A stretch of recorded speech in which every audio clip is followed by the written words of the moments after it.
I'm Scott, this is Quick Trips, and this is the third leg of the Italian tour, Rome, Italy. In this video, I will show you how to go to Rome for under £300.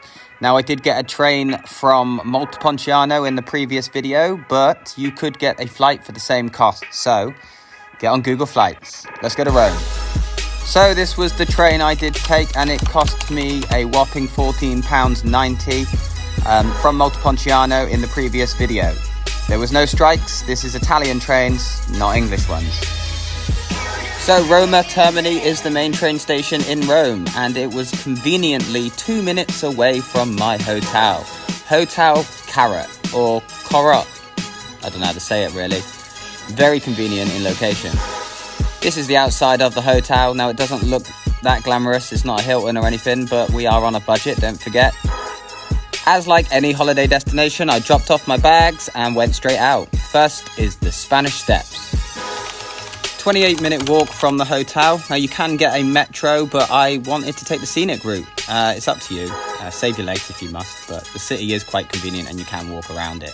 So this is the Spanish Steps. The Spanish Steps was commissioned by a French guy, believe it or not. They called it the Spanish Steps because the Spanish embassy was at the bottom of it. That poor guy. Wonder if he ever got over it. We move swiftly on from the Spanish Steps to the Piazza Venezia. So the Piazza Venezia, or the birthday cake as it's known. The next stop this evening is the Colosseum. One of the famous buildings in Rome, if not the most famous building in Europe. Now, if you've ever watched the film The Gladiator, you will know what it was used for. It's basically in the title, Gladiator Games. I'm sure you all know that by now, but if you don't, now you know. So I'm just using this to give you some quick stop tours at night. For example, this is the Arch of Constantine. We're not going to give you too much detail at this point. I will show you some of these sites again in the day, further on in the video, so stay tuned for that, and I'll give you the facts at that point. So just hang on a little longer. This is Rome, and this is the famous Trevi Fountain, one of the most famous fountains in the world. You may recognize these windows from the Lizzie McGuire movie back in the day for all you Disney fans.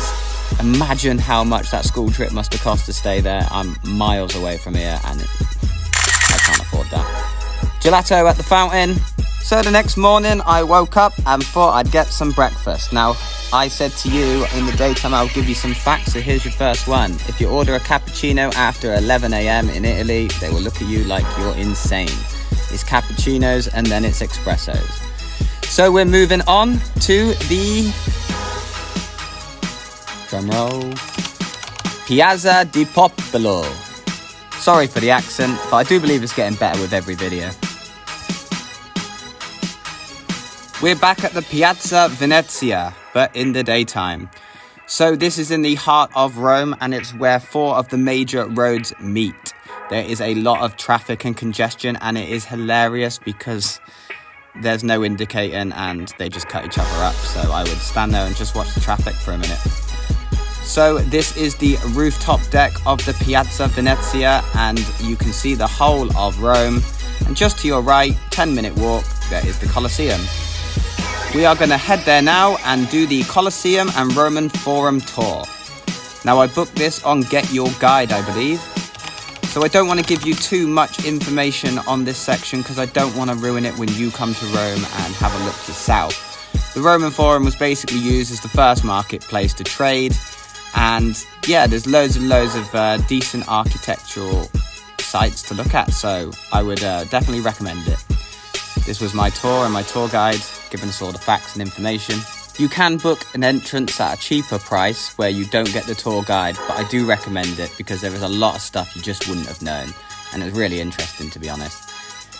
I would recommend, though, you eat before you do this. I did this midday, and my belly was rumbling the whole way around, and it was eating into the tour, so I would definitely recommend you think about that. Anyway, that's enough of the forum. Let's move on to the Colosseum, where the games used to be hosted. Now, it was £37.50 for the total tour, and it was about 2 hours long. So, well worth the money. This is the Gladiators' entrance, and right ahead of you is the Dead Man's exit, where they used to take all them dead men out the door. So this is the arena floor. Underneath the arena floor is where they used to keep the gladiators and all the animals under trapdoors. Tigers, lions, elephants, you name it, they had them under them doors. This is the spectators' view, what the spectators would have seen. And that cross there is the Emperor's chair, best seat in the house. Back to the Arch of Constantine. What a picture. So SPQR is basically, in English, Senate and People of Rome. So this was used in ancient Rome to basically imprint anything that the Romans took over, even the gladiators. The Pantheon. This was my favourite building. So looks square on the outside, it's a big dome on the inside. They say that if they completed the roof into one full circle, it would be perfectly symmetrical. Full of facts today, ain't I? I did promise them, and I am smashing it. So the next place we will see, the last one at night, is the Castle St. Angelo. Probably the most English way I could have said it, sorry about that. This is the bridge at night. In the background you will see St. Peter's Basilica, one of the main reasons to come to Rome, but obviously not in Rome, in the Vatican City. Just across the water, 10-minute walk. It's where the Pope lives. So this was some Italian students protesting. I just thought it was nice because they were all very civil. Not like England. Another breakfast, and here we go, the Trevi Fountain in the morning. So it's said to believe that £1 million or euros is thrown into the fountain every year. The Italian government gives it to the people of Rome. How lovely.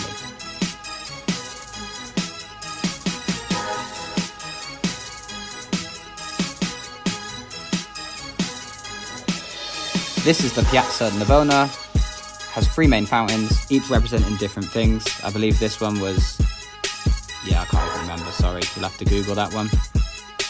And this is the main square. It's very busy there. You might have remembered it from a film. What was that film? Tom Hanks. Angels and Demons. There you go. Someone died in there, I think. So off to the next part, which was my Italian cooking lesson, where I will learn how to cook pasta made from scratch. £50 on Get Your Guide, I believe. And this is how it turned out. Wow, proud of that. Back to the Pantheon, my favourite building. So inside the Pantheon, there is a massive circle. There is no cover on that. If it rains, it just drops into the Pantheon and just disappears somehow. The Romans made that years ago. Very impressive.